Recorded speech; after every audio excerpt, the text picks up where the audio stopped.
Welcome to GK webs. तो आज के फ्रेंड्स हम आपके ढेरों क्वेश्चन लेने वाले हैं। 2-3 दिन से आपके क्वेश्चंस जो आ रहे थे और मैं ले नहीं पा रहा था। सो फ्रेंड्स, एमपीपीएससी 2020 का रिजल्ट कब तक आएगा? ढेरों क्वेश्चंस आपके आ रहे हैं। सर ईडब्ल्यूएस ओबीसी का क्या होना है और उनका प्रोविजनल लिस्ट का लफड़ा क्या है, उस पर आप बताइए। तो वो आज मैं पूरा लेने वाला हूँ, प्रोविजनल लिस्ट का, और 146 का जो एक मामला टकरा है वो भी क्लियर करेंगे। सर जो ये रिजल्ट आया है वो क्या रद्द होने जा रहा है? क्या इसके खिलाफ याचिका लग गई है? तो सारी चीजें आज वीडियो में लेंगे। लेकिन सबसे पहले फ्रेंड्स, आज जैसे मैंने एमपीपीएससी 2019 के लिए कितने वीडियोस बनाए थे कि उनका रिजल्ट आना चाहिए, बेचारे बहुत परेशान हैं। एमपीपीएससी 21 के लिए वीडियोस बनाए, ठीक वैसे ही आज एक एमपीपीएससी मेंस 2020 के लिए कि उसका रिजल्ट आ जाए, रिक्वेस्ट एक वीडियो बनाया। एक भाई साहब का कहना है कि रिक्वेस्ट यहाँ की जाती है कि एमपीपीएससी में। भाई साहब, हर कोई इंदौर में नहीं बैठा है, ठीक है ना। और दूसरी बात, रिक्वेस्ट जैसे सुन ली जाए वैसे की जाती है। आपको या तो सरोकार नहीं है एमपीपीएससी 2020 से, तो आप उसका हंसी उड़ा रहे हो उस मैसेज का। जो लोग उसका वेट कर रहे हैं उनकी स्थिति आप समझिए, ठीक है ना। या तो फिर अगर आपका सरोकार है एमपीपीएससी 2020 रिजल्ट से, जो मुझे लगता नहीं है कि आपका है, लेकिन अगर आपका है तो आपको ये सब बोलने की जगह आपको भी कुछ वीडियोस अपलोड करनी चाहिए, एक प्रेशर क्रिएट करना चाहिए कि रिजल्ट आ जाए। आपसे खुद तो कुछ होता नहीं है, ओके। आपसे ध्यान से सुनिएगा, आपसे खुद तो कुछ होता नहीं है। मैं उन भाई साहब को बोल रहा हूं, ठीक है ना। और जो लोग प्रयास करते हैं रिजल्ट लाने के लिए, आप उनको बस कमेंट में आकर के हंसी उड़ाना आपका काम है। एनीवेज फ्रेंड्स, हम अपने क्वेश्चंस पर बढ़ते हैं। सो फ्रेंड्स, सबसे पहली बात आ रही थी जो एमपीपीएससी 2020 रिजल्ट कब आएगा। तो मैंने आज एक रिक्वेस्ट वीडियो बनाया था। अब उसके बाद एक मैसेज आया मेरे पास, किसी बच्चे का या बच्ची का मैसेज आया कि सर एमपीपीएससी आयोग तो जो है वो तो आज बंद है। तो अब आज अगर आयोग बंद है तो अब हम क्या समझे बेटा? यही लगता है कि दिवाली के बाद ही आएगा। और दिवाली अगर एक बार हो गई तो फिर कब तक आएगा ये नहीं कह सकते, है ना। तो हम सभी को कोशिश करनी चाहिए, एक प्रेशर क्रिएट करना चाहिए। आप वीडियोस बनाते हैं तो वीडियोस के माध्यम से आप फेसबुक में जुड़े हैं, आप व्हाट्सएप में जुड़े हैं। हिंसक वीडियोस बनाने के लिए थोड़ा कह रहा हूँ, रिक्वेस्ट करना है कि हमारा भी जो रिजल्ट है वो जल्दी से, और एक सही रिजल्ट जल्दी से दिया जाए। 2 रिजल्ट आ गए, एक रिजल्ट बाकी एमपीपीएससी 2020 मेंस का, वो भी जल्दी आ जाए, है ना। दिवाली के पहले दे देते अगर, तो जिन बच्चों का होता वो अपना तैयारी में लग जाते, जिनका नहीं होता वो दिवाली के माध्यम से कहीं ना कहीं एक फ्रेश माइंड फिर से बना लेते और अपना आगे का जो गोल डिसाइड करके उसकी कोशिश करने लगते। एनीवेज देखिए, अभी 1-2 दिन है, शायद इस बीच आ जाए, होप फॉर बेटर। और नहीं आया तो फिर दिवाली के बाद आएगा, है ना फ्रेंड्स। तो अब उसको मैं एकदम एग्जैक्ट कैसे बताऊं कि कब तक आएगा, क्योंकि हम सभी वेट कर रहे हैं। तो ये तो हो गई एमपीपीएससी 2020 मीन्स रिजल्ट की बात कि कब तक आ सकता है।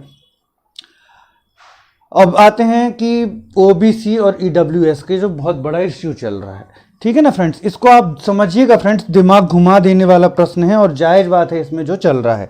उसमें मैं पहले आपको ये बताता हूं कि देखिए, अगर 2 लिस्ट बन रही हैं, 2 फ्रेंड्स, सबसे पहली बात, ये 2 लिस्ट हैं, 2 रिजल्ट नहीं है, ठीक है ना। 2 लिस्ट हैं मतलब 2 पार्ट हैं।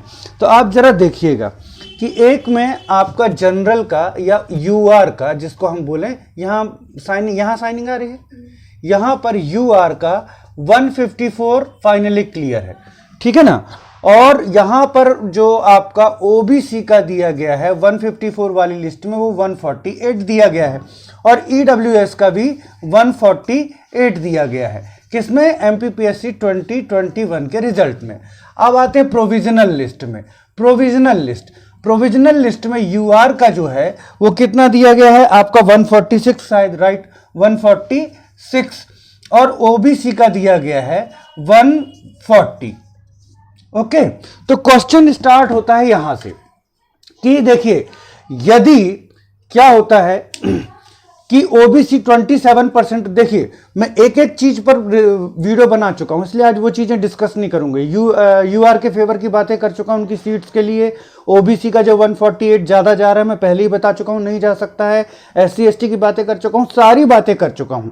इसलिए आज जो क्वेश्चन पूछा गया आज उस पर आ रहा हूं। आप ये मत बोलिएगा कि सर आपने ये नहीं कहा वो नहीं कहा, ढेरों वीडियोज में कहा बेटा, वही चीज फिर आप ही लोग बोल देते हो, वही चीज वीडियोज में बताते हैं। तो आज इस पॉइंट पर डिस्कस करते हैं कि यदि ओबीसी का रिजर्वेशन कितना रहता है? 27% रहता है, 27%, तो ये 140 हो जाएगा। यहां तो कोई लफड़ा नहीं आ रहा है, ठीक। कम से कम ओबीसी कैटेगरी में तो कोई लफड़ा नहीं आ रहा, लेकिन ईडब्ल्यूएस में फिर भी बरकरार है। लेकिन यदि ओबीसी ये 14% ही रिजर्वेशन रहता है, 14% ही रिजर्वेशन रहता है, तो अब क्या चेंजेस आएंगे देखिएगा। यहां पर क्या हो जाएगा, 146 हो जाएगा, 146, ओके।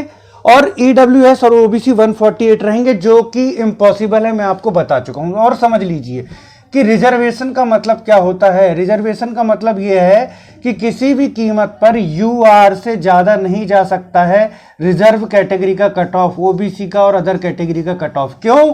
क्योंकि जैसे ही इनके मार्क्स ज्यादा होंगे, अब वर्टिकल और हॉरिजॉन्टल रिजर्वेशन होता है, उस पर हम बात नहीं कर रहे, सेंस समझा रहा हूं कि जैसे ही ओबीसी के मार्क्स, मान लीजिए 146 है, जैसे ही ओबीसी या अदर कैटेगरीज के मार्क्स 146 या उससे प्लस होंगे, तो ये कहां चले जाएंगे, ये चले जाएंगे इस कैटेगरी में, ओके। तो यहां ये 148 हो ही नहीं सकता, क्योंकि ये +2 हुआ, ये सीधा कहां चला जाएगा, यूआर में चला जाएगा।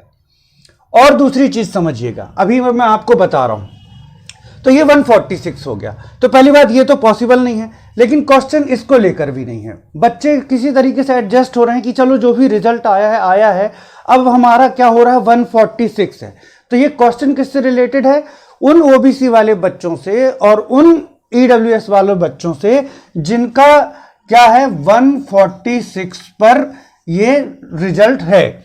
उनका कहना यह है कि सर यहां तो हम आ नहीं रहे हैं, यदि क्या होता है 14% रिजर्वेशन रहता है तो यूआर 146 रहेगा और ओबीसी 148, ईडब्ल्यूएस 148 है। अब हमारा अगर 146 है, ध्यान दीजिएगा, हमारा अगर 146 है तो क्या हमको यहां पर यूआर की प्रोविजनल लिस्ट थी ना, ये यूआर की प्रोविजनल लिस्ट थी, तो यूआर की प्रोविजनल लिस्ट उठा करके यहां ले आई गई। कब? जब 14% रिजर्वेशन आया। तो इस लिस्ट में सभी शामिल होने चाहिए। कौन कौन शामिल होना चाहिए? ओबीसी वाले भी, ईडब्ल्यूएस वाले भी, एससी वाले भी, एसटी वाले भी, जो भी क्या कर रहे हैं, आपका 146 के मार्क्स या 1 उसके ऊपर हैं और 154 से नीचे हैं, वो इसमें शामिल होने चाहिए। ठीक है ना, 154 से बिलो और 146 या उससे प्लस हैं, वो सारे बच्चे प्रोविजनल लिस्ट में होंगे। तो ये सारे बच्चे होंगे। तो उनका कहना ये है कि सर यहां तो हम सेलेक्ट नहीं होंगे, क्योंकि वो एडजस्ट हो गए। हालांकि ये हो नहीं सकता, पर चलो फिर भी वो एडजस्ट हो गया कि यहां तो हम सेलेक्ट नहीं हो रहे, लेकिन कम से कम जो यूआर की लिस्ट बनी 146, हम उसमें तो होंगे और हमको यूआर में तो लिया जाएगा। बिल्कुल जायज प्रश्न है, बिल्कुल जायज प्रश्न है। आप ध्यान दीजिए, जब रिजल्ट बनता है, मान लीजिए कट ऑफ आपका कितना गया, 75 गया, तो क्या किया जाता है, 75 क्वेश्चन पर जितने भी बच्चे हैं उन सभी को क्या कर लिया जाता है, शामिल कर लिया जाता है। इसी तरीके से होना क्या चाहिए, 146 में जितने भी बच्चे होंगे उनको शामिल किया जाना चाहिए। ठीक है ना बेटा, उनको शामिल किया जाना चाहिए। अब चाहे इसमें अगर कोई ओबीसी का बच्चा आ रहा है तो वो भी शामिल होगा, इसमें ईडब्ल्यूएस वाला आ रहा है तो वो भी शामिल होगा। तो इस नियम के अकॉर्डिंग 146 में सब शामिल होंगे और वो कहां चले जाएंगे, उनको यूआर में तो जाना ही चाहिए, हर हाल में जाना चाहिए। तो बेटा इस प्रश्न के आंसर मैं 2 दूंगा नियमों के अनुसार। सबसे पहले तो नियमों के अनुसार यह है कि इसमें संशोधन होना चाहिए 148 में, ये किसी भी तरीके से ऊपर नहीं हो सकता। 3 कंडीशन बता रहा हूं नियमों के अनुसार। पहले 2 चीजें, नियम के अनुसार 2 कंडीशन कौन सी बन रही हैं। पहली कंडीशन बन रही है कि यहां ये 148 वाला जो +2 है वो बच्चा कहां चला जाए, इसमें, तो ये हो जाएगा 148 और ये हो जाएगा 146। तो आप ऑलरेडी 146 वाली लिस्ट में सेलेक्ट हो जाएंगे और ये जो संवैधानिक रिजल्ट है ये भी क्या हो जाएगा, उसकी भी असंवैधानिकता समाप्त हो जाएगी, संवैधानिक हो जाएगा। तो सबसे पहले तो जो सबसे करेक्ट नियम है वो ये है कि ये करना चाहिए।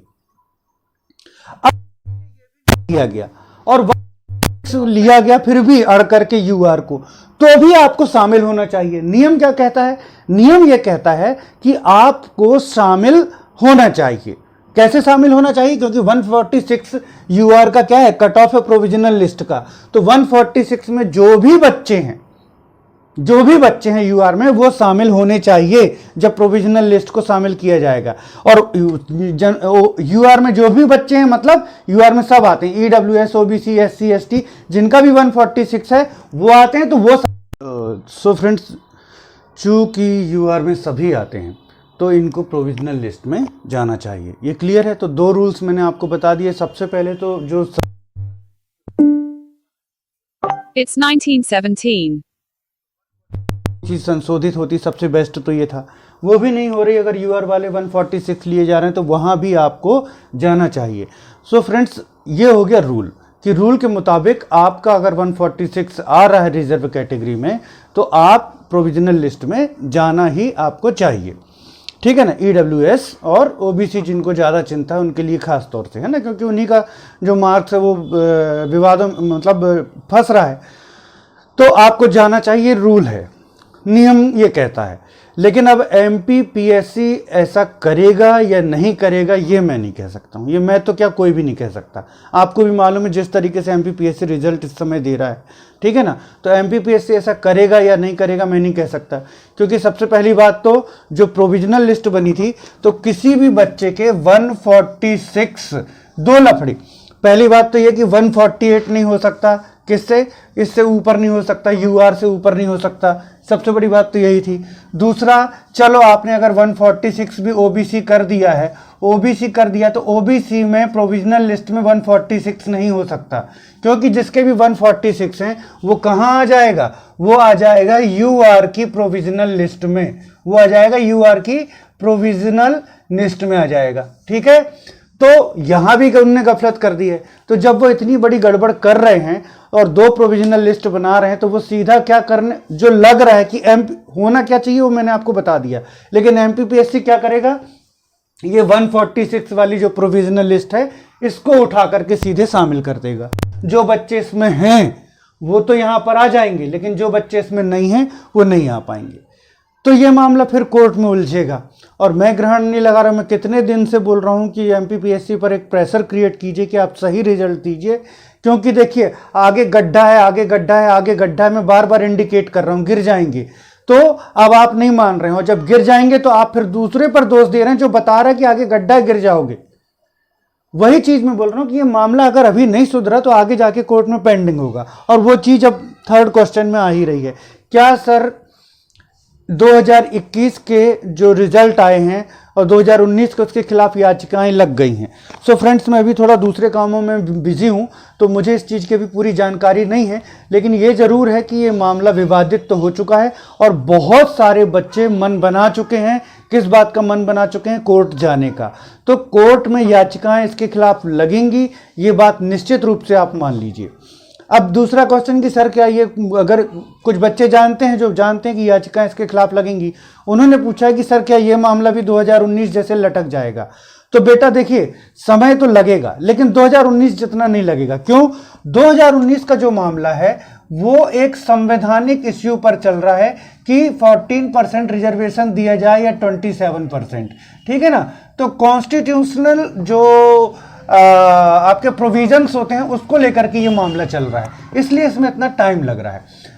जब रिजल्ट का लेकर के मामला आएगा तो वहां सिर्फ ये देखा जाएगा कि रिजल्ट कहां तक असंगत हो गया है। यदि ऑनरेबल हाई कोर्ट को लगता है कि रिजल्ट जो है असंगत है या अनकॉन्स्टिट्यूशनल है तो वो एमपीपीएससी से सीधा सीधा ये कहेगा कि एमपीपीएससी इसको जो है रिजल्ट को संशोधित करे, रिजल्ट को संशोधित करे। दूसरी चीज वो ये भी कर सकते हैं ऑनरेबल हाई कोर्ट कि पूरा का पूरा रिजल्ट जो है वो रद्द कर दिया जाए और फिर से नया रिजल्ट दिया जाए। तो इतना बस वहां पर जो है ऑनरेबल हाई कोर्ट के द्वारा किया जाएगा।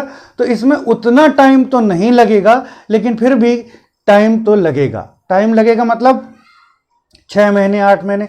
अब जब टाइम, पहले तो एमपीपीएससी अपना जवाब देने में वहाँ पर आनाकानी करेगा, जवाब देने में आनाकानी करेगा, थोड़ा दिन बहस चलेगी, बहस चलने के बाद हाई कोर्ट उनको ये निर्देश देगा कि वो ऐसा करें। फिर वो कितने दिन में ऐसा करेंगे आप भी जानते हैं, मामले को लटका करके। इसलिए मैं बोल रहा था कि जो भी बच्चे याचिकाएं लगाएंगे वो ऑनरेबल हाई कोर्ट से ये ज़रूर कहें, वो अपने उसमें जो आप प्रार्थना में जो आप रेमेडीज़ में जो मांगते हैं उसमें ये जरूर लिखें कि यदि माननीय जो न्यायालय है वो इसको संगत पाता है तो एमपीपीएससी को एक निर्धारित समय के अंदर जो है अपना संशोधित रिजल्ट जारी करने के लिए निर्देशित किया जाए। अन्यथा एमपीपीएससी के जो पिछले रवैये हैं वो देख चुके हैं आप, वो इसको भी लटका करके रखेंगे। ओके फ्रेंड्स, तो ये थे आपके आज के सारे सवालों के जवाब। Thanks for watching.